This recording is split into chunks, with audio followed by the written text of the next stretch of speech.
Gadewch chi dod ger bron yr arglwydd mewn gweddi. Oll alluog ac yn nefol tad. Rydym yn dod unwaith eto i addoli yn gofyn yn awr o Dduw i ti fod gyda ni ac i'n cynorthwyo ni i ddod o Dduw yn agos ac i siarad a'n calonnau y gwirioneddau sydd yn y gair ac y gwirionedd yn Iesu Grist. Gofyn y cyfan yn enw Iesu ac mwyn dygoniant. Amen. Gadewch i ni ganu emyn rhif 59, sefyll i ganu, rhagluniaeth fawr yn nef, mor rhyfeddiw.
Croeso i bawb y pnawn yma, i gwasanaeth. Fydd yna lluniaeth ysgafn ar ôl y gwasanaeth yn y neuadd. Cyfarfod gweddi nesaf fydd y trydydd nos Iau mis Medi yr ugeinfed, ac oedfa prynhawn Sul nesaf fel arfer am 2:30. Fe gymerwn ni'r casgliad yn nawr ac fe ganwn ni emyn 188, tra'n eistedd, emyn 188. Iesu, Iesu, rwy ti'n ddigon.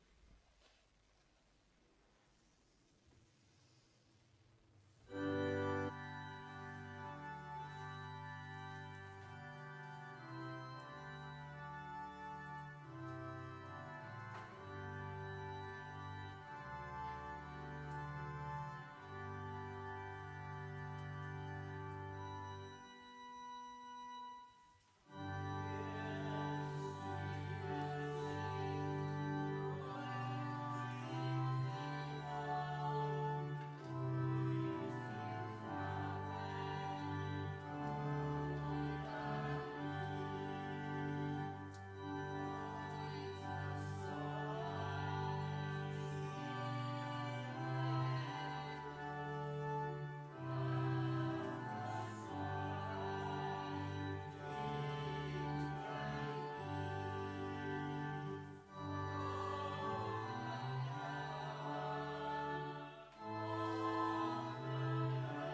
Trwy'n felly at air diw ac yn Efengyl Matthew a pennod 28.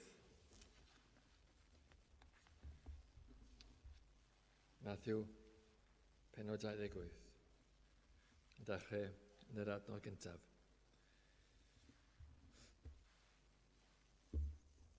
Ac yn niwedd y sabodd, a hi yn dyddiau i'r dydd cyntaf o'r wythnos, a dydd hau i'r dydd cyntaf o'r wythnos, daeth Mair Magdalen a'r fair arall i edrych y bedd. Ac wele, bu dealgrym mawr, can disgynnodd angel yr arglwydd o'r nef. Ac a ddaeth, ac a dreiglodd y maen oddi wrth y drws, ac eisteddodd arno. A'i wynepryd oedd fel mellten, a'i wisg yn wern fel era. A rhag ei ofn ef y crynodd y ceidwad, ac a eithad megis yn ferw. A'r angel atebodd ac a ddiwedodd wrth y gwragedd, na gofnwch, canis mi a wn mae ceisio yr ydych yr Iesu, ar hwn a groeshoeliwyd. Nid yw ef yma, canis cyfododd, megis y dywedodd, deuwch, gwelwch y fan lle y gorweddodd yr arglwydd. Ac ewch ar ffrwst, a dywedwch i'w ddisgyblion, gyfodi ohono o ferw, ac wele y mae fe yn myned o'ch blaen chwi i Galilea. Yno gwelwch ef, wele dywedais i chwi. Ac wedi ei myned ymaith ar frys oddi wrth y bedd, gyda ofn a llewenydd mawr, rhedasant i fynegu i'w ddisgyblion ef. Ac fel yr oedden yn myned i fynegu i'w ddisgyblion ef, wele yr Iesu a gyfarfu a hwynt, gan ddywedyd henffych well. A hwy a ddeithant ac a ymfelasant yn ei draed ef ac ei haddelasant. Yna dywedodd yr Iesu wrthynt, na gofnwch, ewch, mynegwch i'n brodyr, fel elont i Galilea ac yno ymgwelant i. Ac wedi ei myned hwy, wele rhai o'r wladwriaeth a ddeithant i'r ddinas, ac a fedegasant i'r archorffeiriad yr hyn oll am wneithwyd. Ac wedi iddynt ymgasglu ynghyd gyda'r heniried, a chyd ymgymhori, hwy ar oesant arian lawer i'r milwyr, gan ddywedyd, dywedwch, ei ddisgyblion a ddeithant o hyd nos ac a lladrasant ef yn ni yn cysgu. Ac os clyw yr rhaglaw hyn, ni a'i perswadio nef ac a'ch gwynawn chwi yn ddiofal. A hwy a gymerasant yr arian ac a wneithant fel y addysgwyd hwynt. Aeth ein nhw'n y gair hwn ymhlith yr Iddewon hyd y dydd heddiw. Ar un disgybl ar ddeg a ddeithant i Galilea i'r mynydd lle yr ordiniasau Iesu iddynt. A phan welsant ef, hwy a haddelasant ef, ond rhai a ameiasant. Ar Iesu a ddaeth ac y lefarodd wrthynt gan ddywedyd, rhoddwyd i mi bob awdurdod yn y nef ac ar y ddear. Ewch gan hynny a dysgwch yr holl genhedlaeth, gan ei bedyddio hwy yn enw tad a'r mab a'r ysbryd glân, gan ddysgu iddynt gadw bob peth ar a orchymynais i chwi, ac wele yr ydw i fi gyda chi bob amser hyd ddiwedd y byd. Amen. Gydewch chi droed yr arglwydd mewn gweddi. O arglwydd ein Duw, ni'n diolch o Dduw bod y ffordd nawr yn agored i ddod ato ti y holl y lliog. Wrth i ni ystyried mawrydd dy berson a o Dduw sancteiddwyd dy berson. Ac wrth i ni wedyn ystyried ein pechod ac ein cyflwr ysbrydol. O Dduw, mor arbennig yw y ffordd yma, bod dynion yn gallu adnabod yw, bod pechaduriaid yn gallu agosau at sancteiddrwydd. Diolch felly o Dduw am yr Efengyl sydd yn gallu ogi ni i ddod ato ti. Mae peth yn wyrth i gyd Dyn ni ddim yn syni I feddwl bod angelion sanctaidd o amgylch y diwdod. Dyn ni'n syni I weld y tad a'r mab yr ysbryd yn y nefoedd. Mae nefoedd yn bir ac yn sanctaidd, ond mae'n syndod I weld pechaduriaid yn y nefoedd. O Dduw, felly, lliw ein diolch y prynhawn yma, bod yn bosib I pechaduriaid I cael ei glanhau o'i pechod, ac I ddod mewn I fyddod i'r gyfraith, bod ni yn gallu agosau o Dduw yn nerth Iesu Grist. Diolch o Dduw am bob beth amdano fe. Diolch o Dduw am ei farwolaeth. Diolch o Dduw am ei fywyd. A bod y cyfan yma yn bwysig iawn I ni wrth I ni ystyried pwy yw a beth mae wedi gwneud. A bod wedi dod i'n hachub ni. A bod y byd yma fel rhyw fath o garchar mawr. Mae pechaduriaid, rhyw fath o bydew erchyll. Mae pechaduriaid I gyd yn y carchar. Mewn ffordd o Dduw, does dim dianc o'r lle yma yn nerth ei hunan, ond diolch eto I ti o Dduw, bod Iesu Grist wedi torri ein cadwynau ni, a wedi llwyddo ein dianc ni o'r lle yma, a bod ni'n barod yn y nefolion leoedd, bod ni'n barod mas o'r byd yma, bod ni dal yn y byd mewn gwirionedd, bod ni wedi dianc yn barod. Ac o Dduw bod ni'n nabod Dyw, bod ni ddim yn ngafel yr un drw, ond bod ni yn ngafel yr holl lleog. Ac o Dduw bod ddaioni yn ein bywyd ni. Diolch o Dduw bod yna ddaioni yn ein bywyd. Mor wahanol alle fe fod. Ond diolch o Dduw bod ddylanwad glân yn ein calonau ni. Wrth I ni feddwl am yr ysbryd glân, gweddio am y nefol dan I gymeryd meddiant glân yn ein calonau ni. Ac o Dduw, yn diolch bod y gwaith mae wedi dechrau eisoes, ond mae'n parhau hefyd. Ac hyd yn oed o Dduw, pan ein bod ni yn cyfeddorni ac yn mynd I ffwrdd o bethau glân a da, wyt ti o Dduw yn dod ar ein hôl ni fel ei bugail da, ac yn dod ar ein hôl ni, yn ein darganfod ni, ac yn dod yn ni yn ôl i'r praidd ac i'r ffyrdd cywir. Ond diolch yn fwyaf arbennig am y gwaed ac am y cyfiawnder. Diolch bod wedi cael ein golchi a bod ni wedi cael ein gwisgo yn barod i'r nefoedd. Siwr o fod I ni I ddod heddiw yma i'r capel a bod ni wedi golchi a wedi gwisgo, ond ddim I gymharu yr golchi a gwisgo i'r nefoedd. Crist sydd wedi gwneud hyn droson ni. Ac dyn ni'n pwyso yno fe, dyn ni'n credu ynddo fe.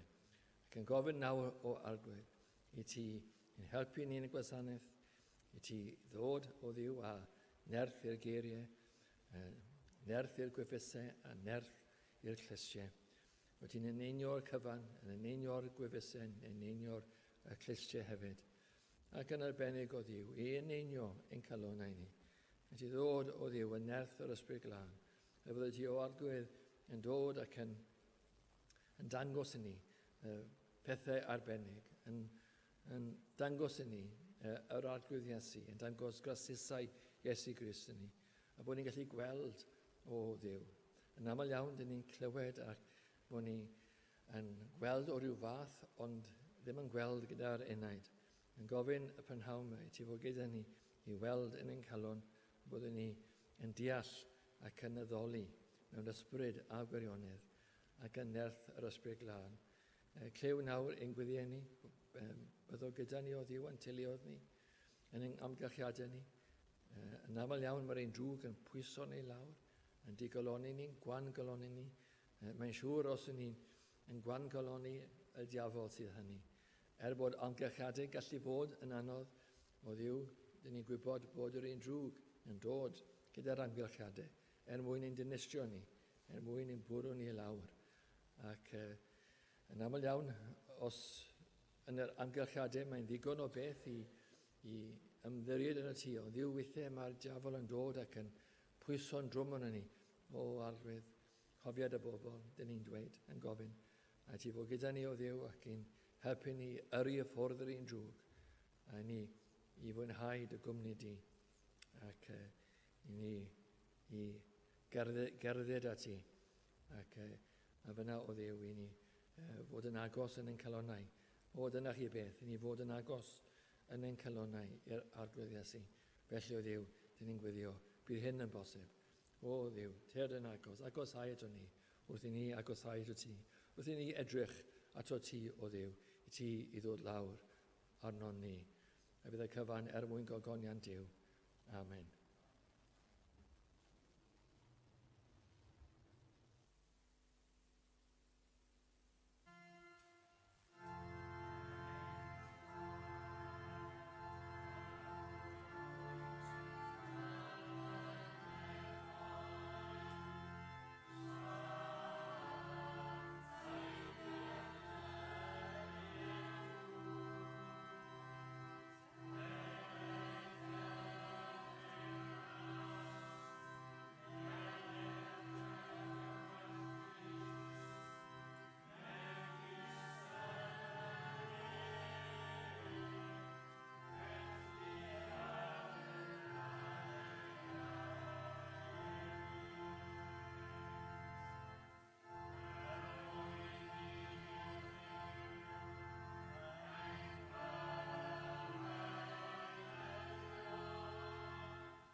Fe gani ebyn 201. Iesu ei hunan yw fy mywyd, Iesu marw ar y groes. Gadewch chi'n sefyll i ganu.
tro gyda fi I Matthew penod 28 ac y 19 adnod.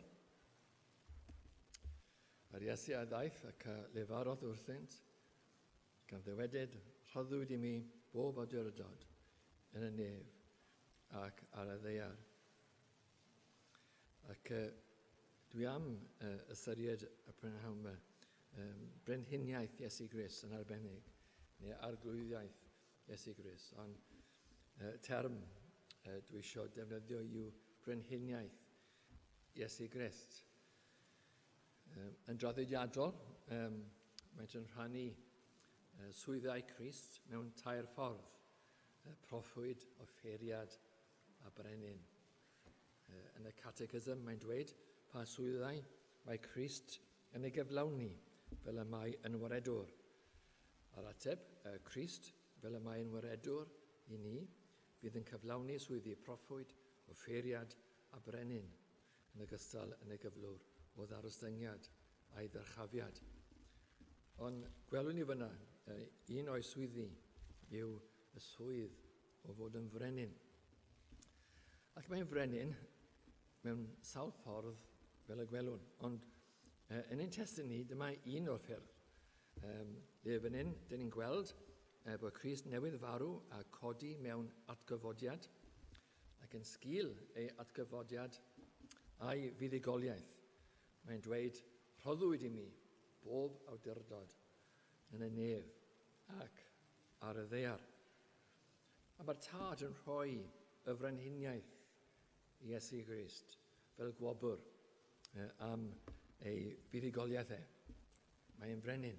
Mae tad mewn ffordd yn ei goroni fe yn rhoi yn swyddogol y swydd o fod yn frenin. Nawr, mae mwy na hynny, ond fe welwn ni prynhawn i ddechrau agweddau o'i frenhiniaeth mewn ffordd dadansoddol. Dwi eisiau gwneud yna'n gyntaf. Falle bod yn ddiwynyddol I ddechrau, ond yn ail yn ymarferol ac mewn ffordd mwy cyffredinol I weld brenhiniaeth Iesu Grist, bod Iesu Grist yn frenin. Gadewch I ddechrau gyda'r ochr dadansoddol o'i frenhiniaeth. Ac mewn ffordd, allwch chi dweud, yna dair agwedd o'i frenhiniaeth yn ysgythiad. Y cyntaf yw yn ei ddiwdod. Mae Psalm 103 yn sôn am frenhiniaeth y drindod. Yr arglwydd, Psalm 103, adnod 19, yr arglwydd a baratodd ei orseddfa yn y nefoedd. A'i frenhiniaeth sydd yn llywodraethu ar y pob peth.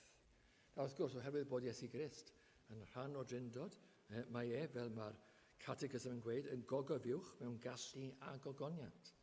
Felly, beth sy'n wir am y tad, sy'n wir am y mab hefyd.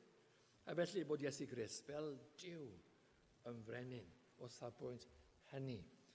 Mae'n frenin dros pob peth, fe mae Duw yn frenin dros pob peth. Yn y greadigaeth, mewn rhagluniaeth ac yn dragwyddol. Mae Duw yn ddiw, a mae Iesu Grist yn ddiw, yn gogofiwch mewn gallu a gogoniant. I fi ddarllen y catechism I chi. Pa sawl person sydd yn y drindod, mae 3 person yn y diwdod, y tad, y mab a'r ysbryd glân, a 3 hyn ydynt un Duw, unrhyw mewn sylwedd, gogofiwch mewn gallu a gogoniant. Ond mewn ffordd arbennig arall, mae Iesu Grist yn frenin, fel cyfryngwr, yn ddyn, as a God-man, fel cyfryngwr, mae Iesu Grist yn frenin hefyd. Mae'n dod â'i frenhindod i'r dynoliaeth ac i'r cyflwr o fod yn ddiw ddyn. Ac fe welwn ni yn y gair bod e'n frenin ysbrydol a hefyd bod e'n frenin byd-eang. Yn frenin dros yr eglwys ac yn frenin dros y byd hefyd mewn ffordd arall, neu hyd yn oed y bydysawd. Bod Iesu Grist yn frenin ysbrydol i'r galon, hefyd mae'n frenin dros pob peth. Mewn ffordd, un brenhiniaeth ydynt, ond fel y gwelwn, mae'n reswm I wahanu y ddau. doi agwedd o ei frenhiniaeth ef. Ni'n dal ar y ochr dadansoddol, so gadewch ni ystyried mewn ffordd dadansoddol y frenhiniaeth ysbrydol. A dyma'r frenhiniaeth ni'n gyfarwydd gyda. Dyma Iesu Grist yn frenin dros ein calonnau ni. Fe yw iechawdwr ac arglwydd. Dyma'n bosib i wahanu ddau yna. Mae'r rhaid y fod yn arglwydd hefyd, yn frenin. Mae'n iechawdwr, ond hefyd mae'n frenin yn ben ar yr eglwys. Ac wrth ni feddwl am Iesu Grist yn frenin ac yn arglwydd, fel ydyn ni'n meddwl am y peth yn y lle cynta. Pryd dechreuodd hyn? Wel, dechreuodd teyrnasiad Iesu Grist ei frenhiniaeth ysbrydol mewn tragwyddoldeb yn etholodigeth a'r datganiadau tragwyddol nôl yn rhagwyddoldeb. Oedd yn frenin droson ni, yn frenin ysbrydol. Ddim yn bosib i ddiw ein hethol ni tu allan i Iesu Grist. A dyn ni'n gysylltiedig i Iesu Grist o dechrau, hyd yn oed yn tragwyddoldeb. Ond, wrth gwrs, mewn trwydigaeth, dyn ni'n profi'r peth. Dyn ni'n profi ei arglwyddiaeth, yn profi ei frenhiniaeth. Pan ni'n bod ni'n dod i'r bywyd, dyn ni'n cyfarfod y fe mewn iachadwriaeth, a hefyd gyda'r iachadwriaeth, mae arglwyddiaeth. A wedyn mae'r y brenhiniaeth yma yn para trwy tragwyddoldeb. Mae'n dragwyddol yn ben yr eglwys. Ni fydd yna ddydd pa fydd Iesu Grist ddim yn ben drosom ni, yn ben ar y corff. Fe sydd yn frenin yn dragwyddol am byth bythoedd. Fe yw yn brenin ni. Ond hefyd, mae yna ochr arall i'r frenhiniaeth. Y brenhiniaeth byd-eang neu y bydysawd. A dyma mewn gwirionedd yw brenhiniaeth ein hadnod ni fan hyn. Mae ganddo fe awdurdod yn y neb ac ar y ddaear. Ac mae hwn yn angenrheidiol mwyn y fe i weithredu ac i alluogi ein achebiaeth ni. Mae rhaid mewn ffordd dal pob peth, dal y bydysawd, mwyn i bwrpasau Duw i ddod i ben. Mae'n achub ni, ond mae'n galluogi ac yn gweithredu yr achebiaeth trwy y nerth yma. Mae'n dal pob peth. Gallwn ni feddwl falle am allu yr arglwydd yn y modd yma gyda plant Israel yn croesi am y môr coch. A fel chi'n cofio, nhw groesi ar môr coch a fyna mae'r dŵr yn cael ei ddal i fyny bob ochr mwyn i blant Israel i ddianc o'r eithwyr ac o Pharaoh. Ac maen nhw'n dianc a mae'r dŵr fel doi wal yn cael ei chodi. A mae nerth Duw yn dal y dŵr yn doedd e. A mewn ffordd mae Duw yn dal y byd a bydysawd mwyn i ni ddianc o'r byd yma, mwyn i ni gael ein hachub. A hwn yw yr ochr arall o'i frenhiniaeth. Ie, mae'n frenin droson ni, ein calonnau ni, mae'n frenin dros bob peth mwyn galluogi ein achubiaeth ni a galluogi ni ddianc o'r byd yma. A wrth bob peth, dyn ni'n meddwl bob peth. Does dim byd tu allan ei allu ef. Nawr, o'r adnod sydd yn blaen ni, byddwch chi'n meddwl, na hwn oedd y foment y ddath e'n frenin yn y modd yma. Mae'r adnod yn dweud yn dweud bod yn 18, rhoddwyd i mi bob awdurdod yn y neb ac ar y ddaear. Mae tad yn rhoi awdurdod a brenhiniaeth Iesu Grist ar ôl yr atgyfodiad ac yn yr ysgyniad ac yn hefyd y teyrnasiad a'r ddiheilawd Duw. Ond mewn gwirionedd, wrth chi feddwl o'r peth, a mae'n gwneud synwyr llwyr, mae'n brenin byd-eang o'r dechreuad. Mae rhaid e fod e. Wrth chi feddwl am y llinell Dafydd a meddwl am y holl hanes Israel, pa siawns fydde i hynny ddod i ben heb brenhiniaeth Iesu Grist. Fydde posibilrwydd, bydde llinell Dafydd yn diflannu. Ond dwi ddim yn bosib oherwydd bod Iesu Grist yn y cyfan yn gwneud yn siŵr. Ac bod Israel yn wan iawn ar y degau, Mae'n gryf iawn a bob amser, oherwydd bod Duw yn ei chadw hi. Hyd yn oed yn mynd i'r Aifft, hyd yn oed yn mynd i Babylon a Persio, yn ddiogel trwy'r amser, oherwydd bod Iesu Grist yn teyrnasu. Ond, beth yw synwyr felly ein hadon ni? Wel, dyma'r moment swyddogol iddo fe dderbyn y goron. Oedd e'n frenin cyn hynny. A dyma'r moment swyddogol, y coronwyd ef, fel gwobr ei fuddugoliaeth. Ond wrth gwrs, oedd ei fuddugoliaeth yn sicr, achos Duw yw ef. A Duw sydd yn teyrnasu. A felly, oedd yn wir cyn iddo goroni, ond mae'r coroni fe bydhau yn cydnabod hwn oedd y foment, pan gwrchffigwyd y diafol, a oedd y diafol wedi cael ei goncro. Wel, un peth arall, os oedd parhau yn munud bach arall yn y dadansoddi, ni orffen y stori fe bydhau, mae'r brenhiniaeth byd-eang yma yn dod i ben. Yn wahanol iawn i'r brenhiniaeth ysbrydol sydd yn parhau, yn dragweddol, yn byth bythoedd.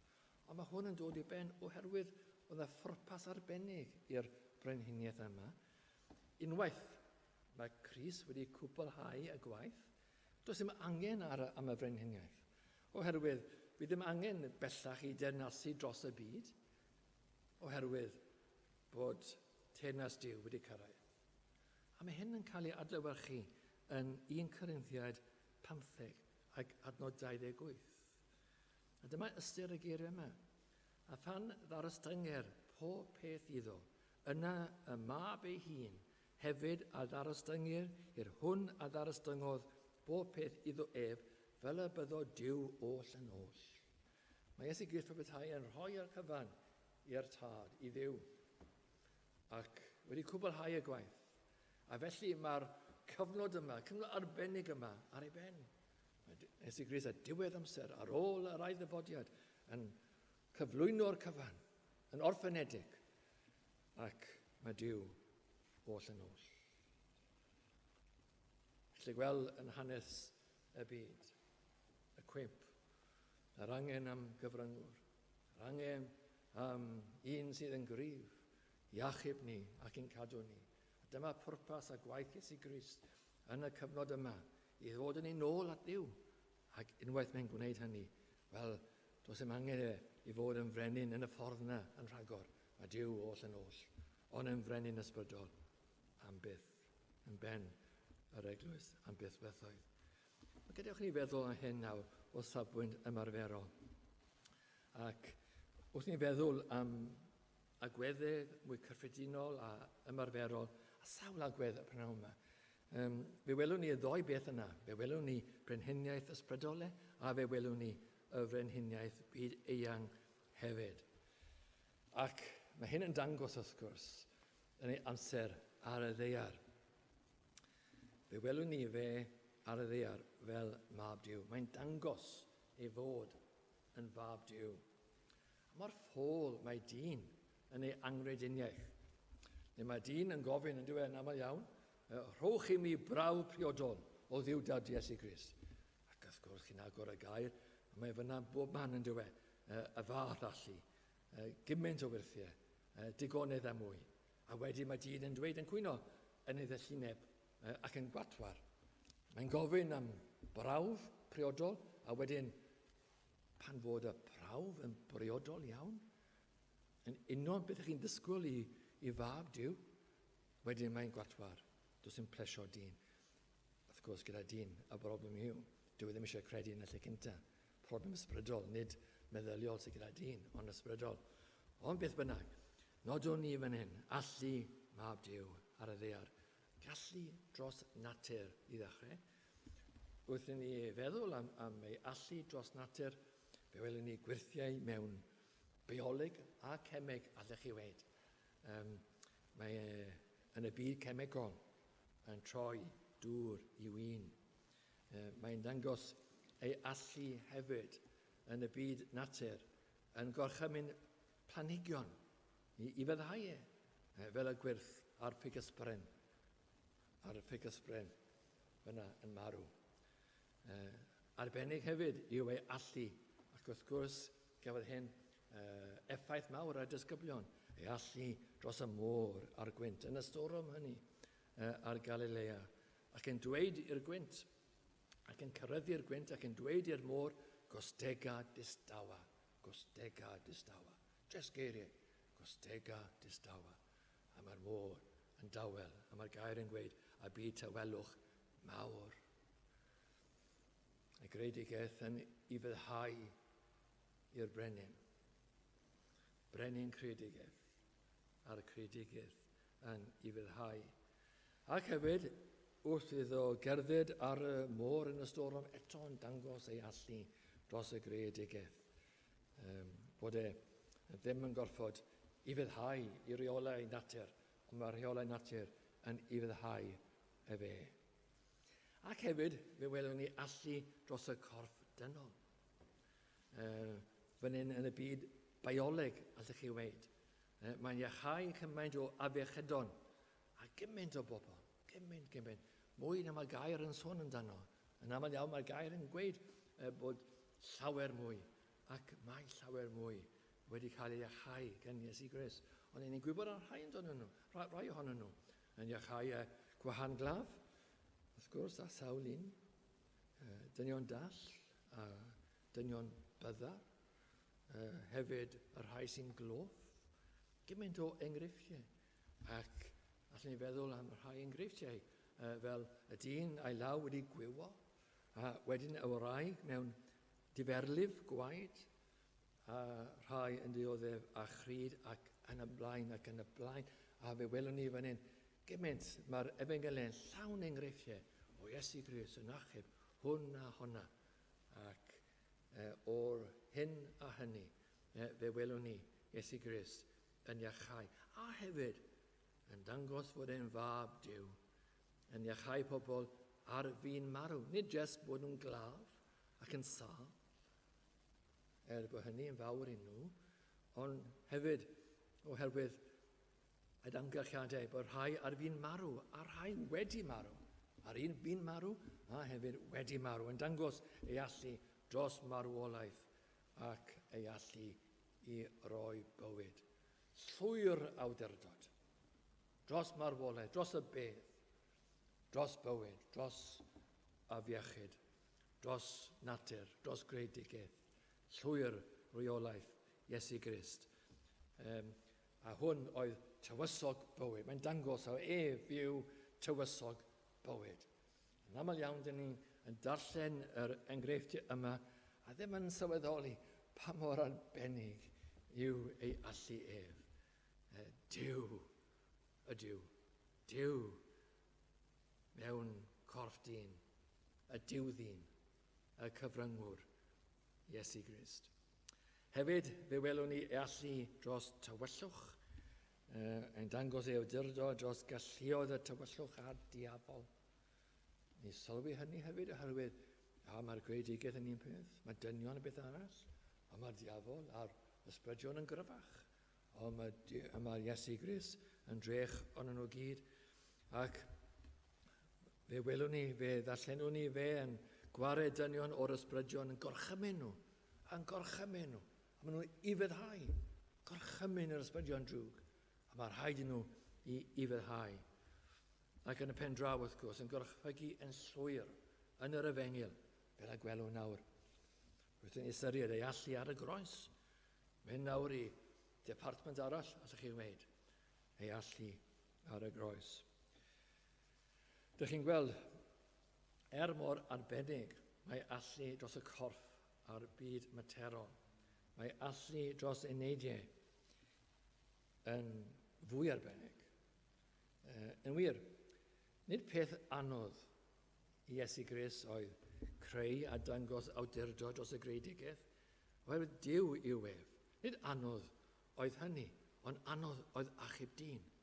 Os chi feddwl am y peth yn y Beibl, mae'r greadigaeth, beth yw e? Un pennod falle? Un pennod falle 2, ond mae chybiaeth dyn yn yr Efengyl sawl pennod yn disgrifio Iesu Grist yn achub dyn.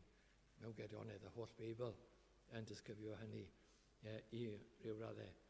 Mae Iesu Grist yn ymdrechu, mae'n gofio ymdrechu i achub dyn. Nid hawdd oedd hyn. Dyn ni'n nodi hyn. Peth hawdd oedd creu a dangos nerth dros y greadigaeth, ond anodd.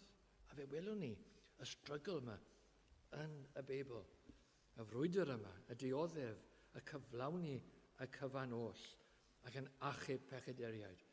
Mae'n amlwg bod e'n beth anodd Iesu Grist.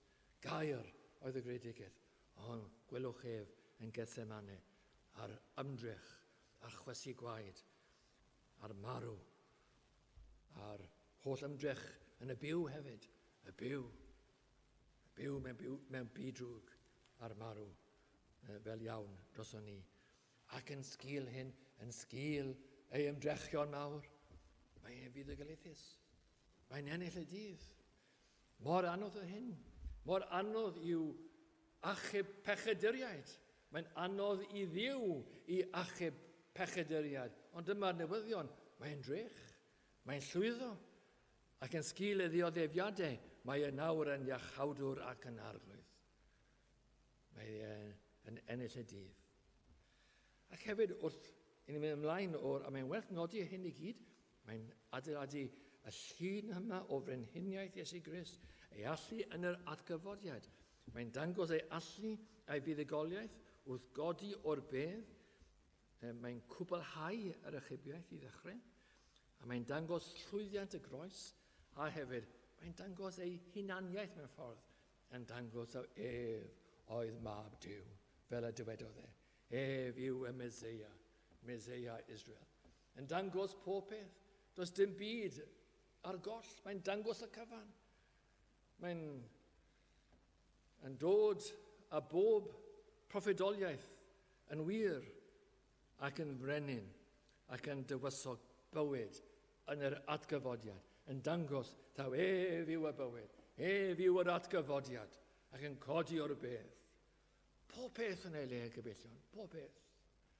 Yn dangos yn wir, heb unrhyw wendid neu wall, mae'n dangos bod e'n frenin. Ac wedyn mae'n dangos ei allu ar ddehelaw Duw. Fan hyn, mae'n ymddangos yn amlwg iawn fel brenin. Mae'n istedd ar ei orsedd ar ddehelaw Duw fel brenin. Dyn ni'n sôn am ei gyroniaeth, a mae'n ternasu, a dyma'r orsedd. A fel mae'r adnod yn dweud, rhoddwyd i mi bob awdurdod yn y nef ac ar y ddaear. A fan hyn yn nawr, mae e yn ei lawn awdurdod. Mae e nid yn unig gyda'r gallu, ond mae wedi gyroni. Mae wedi gwneud y gwaith. Oedd yn broffidoliaeth, wedi ei ddedfrydu, ond mae wedi gwneud y cyfan. A nawr, yn ei lawnder, mae e yn frenin yn wir ar yr orsedd. A wedyn ar ôl hynny hefyd, mae e allu dros hanes i gyd. Dyw'r stori ddim yn gorffen gyda'r esgyniad a'r eistedd ar ddehelaw Duw, ond mae'n parhau un dydd ni. A fe welwn ni Iesu Grist yn hanes y byd yn anfon yr ysbryd i'r eglwys. A'r gwaith, mae'r gallu nawr yn mae'r frwydr wedi ennill, nawr mae'n dangos ei allu mewn ffordd arbennig yn anfon yr ysbryd glân y Pentecost i'r eglwys. A bod pregethwyr yn cael eu llenwi ar ysbryd glân yn pregethu'r efengil trwy'r oesoedd. Mae hyn yn amlwg falle mwy weithiau ac amser eraill yn gweld y nerth, yn gweld pregethwr yn amser diwygiad, yn darchafu Iesu Grist. Pregethu'r efengil mewn gallu mawr yn dangos bod Iesu Grist yn frenin yn nerth Iesu Grist. A os fyddech chi yn yr gynulleidfa pryd hynny, fyddech chi'n gwybod ac yn ymwybodol a bod e yn ben yr eglwys, a bod e yn frenin. Ond, yn wir, mae'n anfon pregethwyr i bregethu'r efengil trwy oesoedd, ac mae e yn dal pob peth yn hanes y byd, fel y dywedwn ni yn gynt, i alluogi pwrpasau Duw i ddod i ben, i bob Cristion i gredu. Dim jyst i bregethu'r efengil, ond i'r bobl i gredu, ac i nhw i gredu a chael eu cadw Dyna chi nerth gyfeillion, bob Cristion, ym mhob gwlad, ym mhob oes, yn cael ei gadw i'r diwedd, ddim yn colli un ohonyn nhw. Dyma chi nerth ei frenhiniaeth yn cadw ni. Ac bod ni weithiau yn teimlo bod ni'n suddo, dyn ni ddim yn suddo, dyn ni'n cael ein cadw. A fe byddwn ni yn cael ei cyflwyno i'r tad. Bydd Iesu Grist yn cyflwyno bob un sydd yn ei waed i'r tad. A felly, fe welwn ni Iesu Grist yn frenin fan hyn hefyd. Os allai ychwanegu beth arall fan hyn, ei allu dros pob cnawd ac yn ystyried adnod yn Ioan 17. Megis y rhoddais iddo awdurdod ar bob cnawd, fel am y cwpl a roddais iddo, a rhoddai e fe iddynt fywyd tragwyddol. Werth sôn am hyn, bod yn hadnod ni'n fwy mewn ffordd, yn sôn am ei awdurdod dros bob peth, neb a deiar, eto mae hwn yn bwysig hefyd, oherwydd bod ni'n ofni dynion. Dyn ni'n ofni dynion. A mor hyfryd yw'r adnod yma, le mae y gair yn dweud bod awdurdod ar bob cnawd. Chi'n ofni dynion, ofni pobl. Siŵr o fod. Wel, mae ganddo awdurdod ar bob cnawd. A wedyn hefyd, ei allu dros nef a deiar a dros y bydysawd. Ac ein hadnod ni, wrth gwrs, y prynhawn yma, a bob peth, ac yn cynnwys pwerau tywyllwch, yr nerthoedd ofnadwy hynny. A gymaint yw ei frenhiniaeth ef dros y cyfan, dim nes bob cnawd, ond pob ysbryd a pob diafol hefyd. Mae y gair yn gallu dweud, heb amheuaeth, canis yma'n ddiogel gennyf, na all na gangau, na geinios, na gangylion, na thywysgaethau, na meddiannau, na phethau presennol, na phethau ddyfod, nac uchder, na dyfnder, nac i un creadur arall ein gwahanu ni, oddi wrth garia Duw, ar hwn sydd yng Nghrist Iesu ein harglwydd. Gyfeillion, os ydych chi wedi cael eich achub, ydych chi'n ddiogel. Mae'r gair Cymraeg yn dda, bod yn gadwedig. Mae'n hyfryd y term hynny. Bod ni'n gadwedig. Bod ni'n cael ein cadw. Bod ni yn Iesu Grist. Dyn ni'n credu yn y brenin, gyfeillion. Dyn ni'n credu yn y iachawdwr. Ond yn yr un sydd â'i gallu i ennill y dydd. Ac i ni, y prynhawn yma, i ni gofio fod e'n frenin, ac yn frenin droson ni, ac yn frenin dros bob peth. Dyna chi frenin. Yr un sydd yn arglwydd ar eich canol chi. Mae'n frenin dros pob peth. Gydwch eto at y gair, ar y gair, oherwydd beham, Duw a'n tra dyrchafodd yntau, ac a roddes iddo enw ar hwn sydd goriwch pob enw. Fel yn enw Iesu y plygau pob glin, o'r nefolion, a'r dearolion, a thanddearolion bethau, ac y cyffesau pob tafod fod Iesu Grist yn arglwydd gogoniant Duw Dad. Wel, os ydych chi yn y bywyd, plygwch eich glin. Cyffeswch fod yn frenin ac yn arglwydd. Molwch a ddolwch Os ydych chi ddim yn y bywyd, deallwch pwy yw e. Fe yw'r iachawdwr, ond fe yw y brenin hefyd.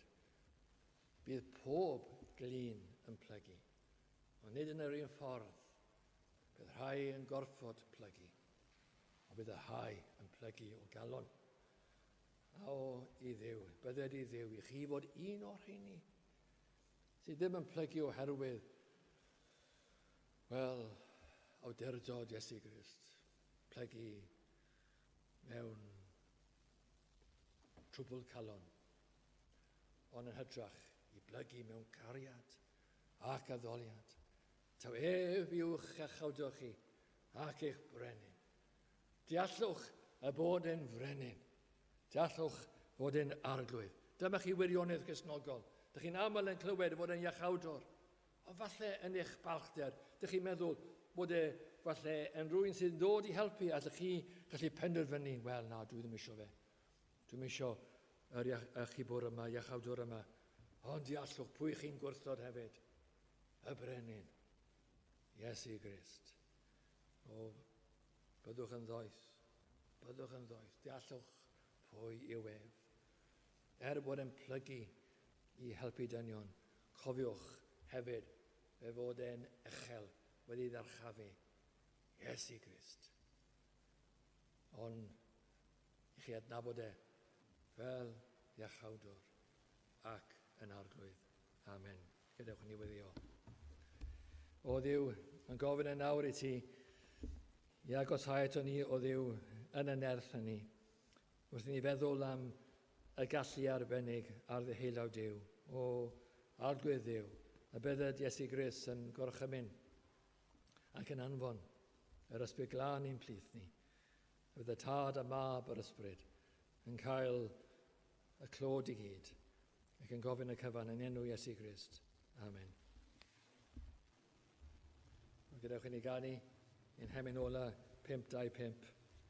Wrth flaen o Dduw rwy'n dyfod gan sefyll o hir bell. Pechadur yw fy enw, ni feddaf enw gwell. Gadewch i ni sefyll.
O arglwydd yn Duw, dyn ni'n dod eto at ddiwedd un oedfa arall ac wrth i ni feddwl am buddugoliaeth Iesu Grist, o Dduw hefyd, roi ni y fuddugoliaeth ynddo fe.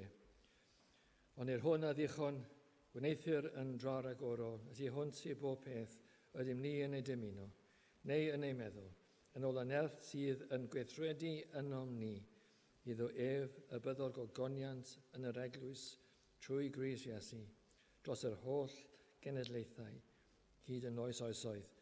Amen.